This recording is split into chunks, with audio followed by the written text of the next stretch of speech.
This is Millennial Money Mindset. If you want the fruits, you need the roots. Thanks. Money Mindset. I think that sounds alright. This is Millennial Money Mindset. If you want the fruits, you need the roots. Thanks so much for joining us. We're talking best investment books of all time. So, we're covering today Intelligent Investor. Stay right to the end because we're going to give away the one biggest money tip from this book that will change your life, will change your investing, and will change your money mindset. So my name's Neil Doig. I'm the author of Millennial Money Mindset. If you want the fruits, you need the roots. The creator of Football Formation, Asset Allocation, and the founder of Money Tips, the financial coaching and edtech company. So this is the granddaddy of the investing books. Don't get scared, it's pretty hefty. I necessarily wouldn't say read it if you're just starting out investing. It's quite an academic textbook, really. So it's written by Benjamin Graham, and Benjamin Graham was Warren Buffett's mentor. So he's basically taught Warren Buffett his investing style with a number of other investing styles that Warren Buffett uses. We can talk about that in other videos. But it's quite hefty. It's quite, don't get too caught up with it. We're going to give away 5 biggest tips to essentially save you from reading this whole kind of massive book. If you are going to read the book, I would recommend getting the commentary version because the person's summarising it pretty well, rather than, it's quite a dry textbook. Everyone always bangs on about Intelligent Investor, and it's like, have you actually read it? Because it is actually a little bit boring, to be honest, but there are better investment books out there, and we're going to cover that more in other videos. So why is The Intelligent Investor such a good book? It is the grandfather of all investing books. So first of all, let's start off, why even bother about investing? So today everyone needs to be an investor. So you sitting at home watching, if you're watching on your phone, you are an investor. If you have a pound coin in your back pocket, that's currently being eroded by inflation. If you have a roof over your head, if you go to bed at night, then you are investing. You're choosing to rent or you're choosing to buy a property. If you ever want to stop working, if you want to retire, or if you want to become financially independent, then you need to invest to create your own wealth and create your own income for when you stop working. So this is what I'm teaching people. I'm a coach. I offer money coaching, and we help people become financial independent and retire early. So let's get into this. So we're going to give away 5 big takeaways from this book. So my 5 main takeaways. So the first big takeaway is there's a difference between investing and there's a difference between speculating. And so many people I see confuse the two, and this is fundamental. So this is coming back to it's a grandfather of books, and it does cover some real principles. So we're going to go through these in this video today. So what's the difference between investing and speculating? So many people starting off with, they think they're investing, but they're actually speculating. So investing is buying living, breathing assets. So assets that are going to pay you an income for when you stop working. Whereas speculating is simply buying lines on a screen on the hope that someone else will pay more for those lines and screens at a later date. So the one sole purpose of an investor is to not lose your money. So that's the number one. So you don't want to lose your money. And that may sound obvious, but if you're putting money on buying one stock and there's a number of different trading accounts that essentially buying and selling on, trying to time the market, then that's exactly what you're doing, and you're going to get caught out. So yeah, it's about being patient. So patience. Unfortunately, so many people I speak to, we're in a microwave generation where we want everything now. We want everything instant. We want instant gratification. We want to put a pound coin on a stock, and we want it to be magically appear. It's going to make our fortunes, like something out of Jack and the Beanstalk, where you throw away a bean and overnight it's going to be some kind of massive beanstalk that's going to provide you'll never have to work again. Unfortunately, the reality of that is that's not the case. So number one, the first tip is understand the difference between investing, understand the difference between speculating. and it's such a difference. So you're buying actual companies. So when you walk down the street, high street, there's shops that sell products and services that make a profit, and as an investor you actually become an owner and you get some of those profits. So imagine if you go to McDonald's, for example, or Tesco's, you go and buy food and people eat that food, and part of those profits, if you go and buy a hamburger, part of those profits will get paid back to the shareholder. And that's what an investor is. So you're essentially giving money, you're becoming part of an owner, you're becoming an owner of this business, and as an owner of this business you actually get some of those profits, which is great. You can sleep at night, and somewhere around the world, if you're buying McDonald's stock, I'm not necessarily recommending this, I'm just using it as an example, but if you're buying that stock, then someone's buying you burgers all around the world and you're getting part of those profits. So yeah, you're essentially expecting to get your money back. So if you're investing £100 or £1,000, if you're an investor, the whole point of investing is you're expecting to get that money back and a little bit more, and that's investing. So that's number one of the main takeaway, and that's chapter one. That's real fundamental, and I see so many people not getting that. So yeah, one takeaway, just take that away. Make sure you're patient and you're an investor rather than speculating. And if you want to become financially independent and retire early, you need to be statistically, mathematically, if you're looking at science and the evidence, it's much more likely to do that, become financially independent, if you're investing rather than speculating. So yeah, or like think of it like a lottery winner. If you're putting a pound coin on a lottery, I'm not saying that's necessarily wrong, the actual statistics, the chances of you becoming a millionaire by buying a lottery ticket is much smaller than if you invest in companies. People win the lottery, I'm not saying that doesn't happen, but if you're looking at mathematical principles, it's much more likely to happen if you're investing. So that's number one. Let's go to number two. So number two is Mr. Market. So Benjamin Graham uses a really good analogy, and he talks about, think of it like Mr. Market. So you're doing business with this guy. He's just a person. Mr. Market is just a person. And sometimes he's really happy and he gives you a good price, and sometimes he's really grumpy and he gives you a bad price. This is the ups and downs of the market. So think of this person in your head. So when the market's really high and there's almost exuberance, so when the market's been going up, when there's been a bull market for 15 years, as we had previously before to Corona, people are overpaying for the intrinsic value of this price of this business. So you're overpaying for this price in historic terms.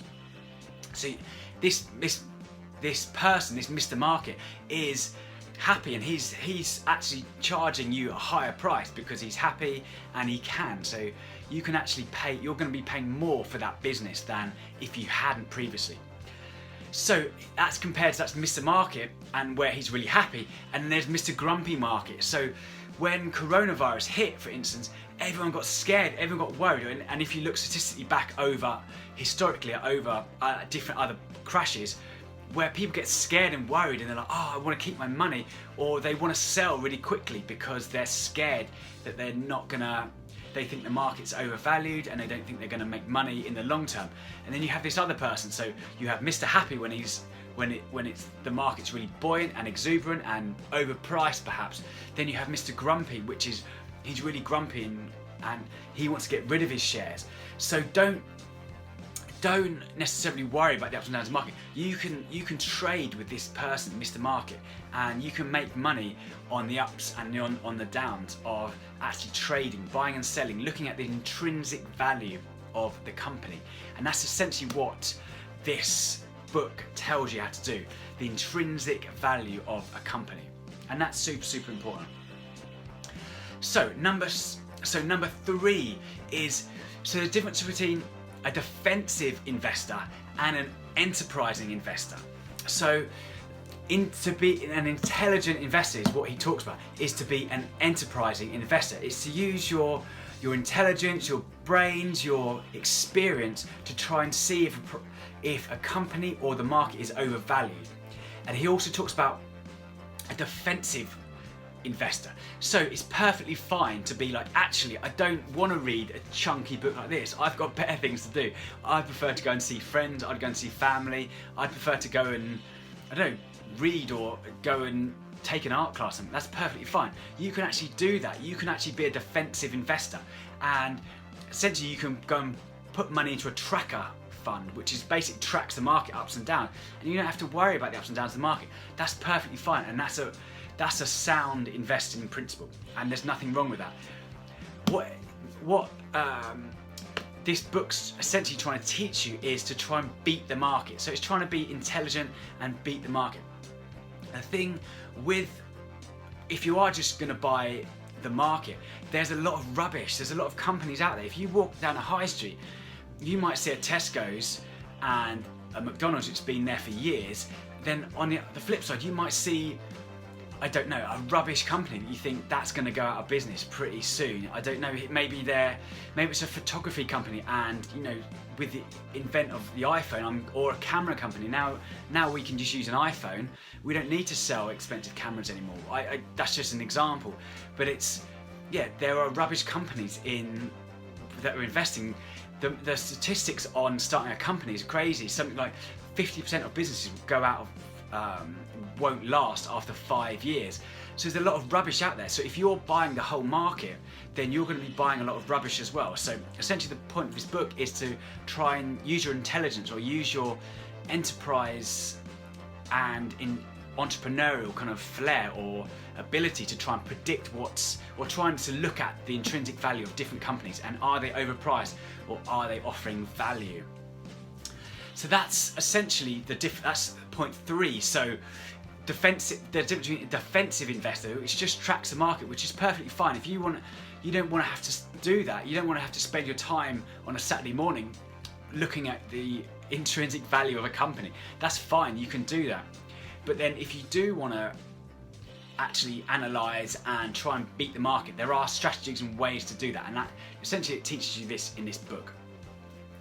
So, and the bad point about, not the bad point, but essentially the defensive investor is boring. That's the point. So he says that you're never going to go to a party and say, oh, I've just bought the latest stock that's gone up massively, or you haven't bought Bitcoin because that's gone up massively and it's quite exciting, and it's almost kind of competing against yourself, trying to predict what's going to happen so you can actually predict what's going to happen in the market. That's fine, but being a defensive investor is quite boring. Just tracking the market, that's quite dull. Whereas being an enterprising investor, it's trying to pit your wits against the market, trying to see if you can beat the market, and it almost becomes a game. And there's no right or wrong, but he's just saying there's a difference between being a defensive investor and an enterprising investor, and knowing the difference.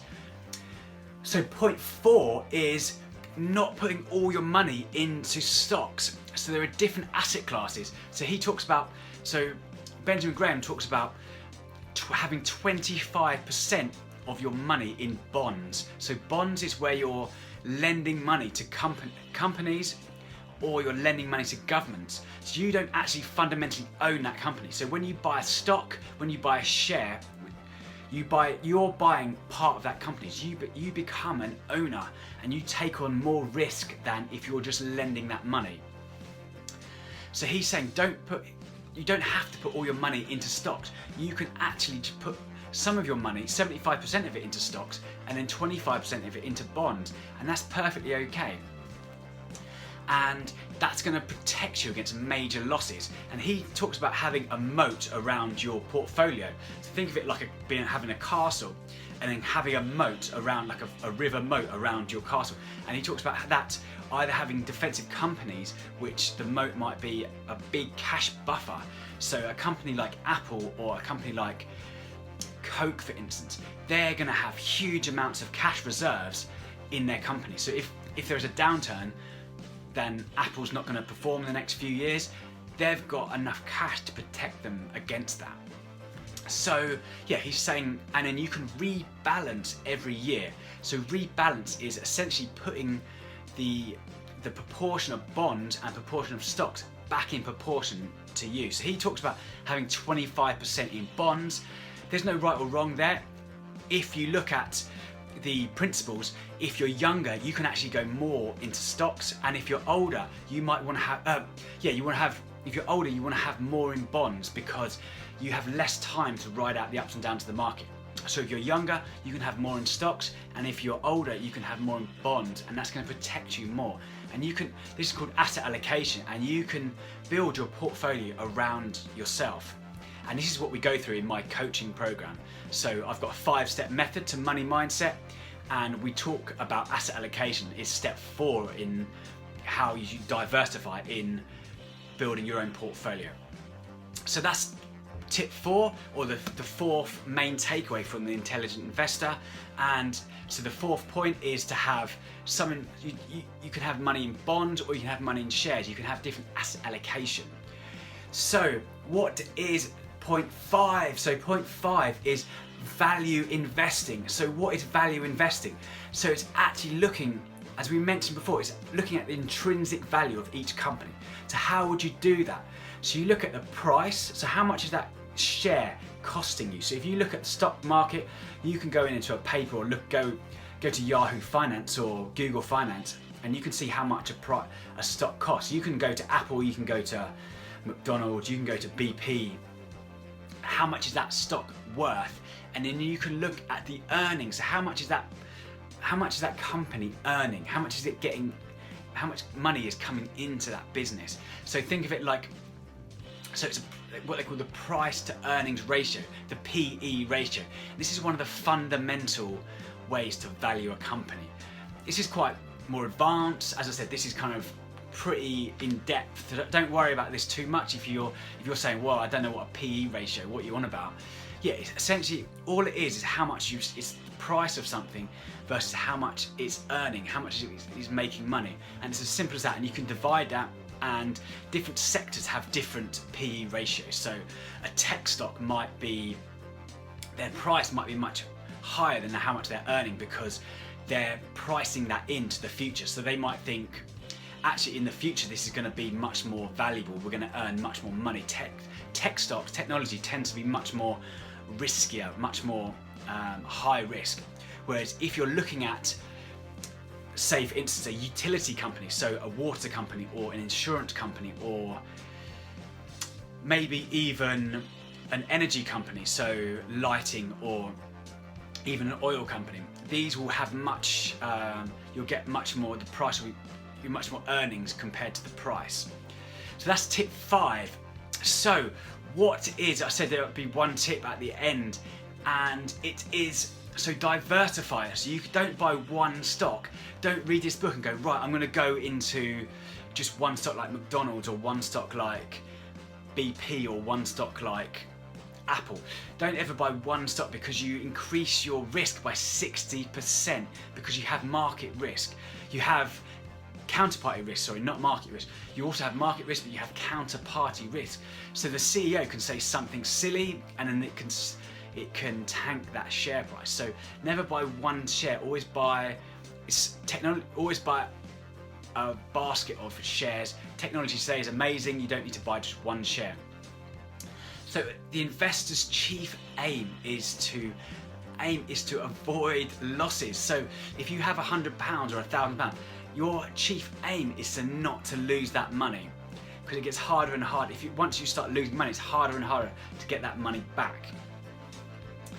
So, and my tip, be patient. So we're talking about investing. This is value investing. We're talking years here. So it might sound really boring. You're like, Neil, I want to get rich tomorrow, and I want to buy a fancy penny stock, and it's going to go up in price. I'm not saying you can't do that, but have a balanced portfolio. Put the majority of your money in kind of longer term asset. This is investing, not speculating.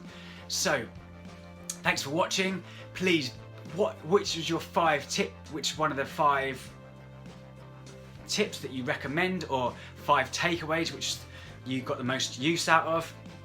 Have you read this book? Say yes or no. Have you heard of this book? Have you heard of Warren Buffett? So Warren Buffett is arguably one of the best investors of all time. He was taught by Benjamin Graham. As you can see, it's a battered up old copy. I've read it loads. I've I put bookmarks in it, so I kind of, or I love like highlighting. So if you're, I don't know, if you read books, I always highlight things and yeah, kind of make things so I make it much easier to learn. So I love highlighting. I put bookmarks just to make things easier. So yeah, it's I'd recommend this book. It's pretty hefty. It's maybe not as a first book. I use a lot of my principles in my book, Millennial Money Mindset. If you want the fruits, you need the roots. This is a pure investing book, not necessarily. There's a difference between investing and personal finance books, which talks more about saving, habits, and that sort of things. This is pure investing. It talks a lot about price to earnings and trying to beat the market. Maybe that's not your core aim. Maybe you just want to put money aside and get on with your own life. That's perfectly fine. So yeah, please like, please subscribe, and please tell one person about Millennial Money Mindset. Are there any other books you'd recommend? We're going to go through my top five investing books, and this was one of them. And yeah, Intelligent Investor by Benjamin Graham. This has been Millennial Money Mindset. If you want the fruits, you need the roots. Please like, please subscribe, and please tell one person about Millennial Money Mindset. If you want the fruits, you need the roots. Money mindset. I think that sounds alright.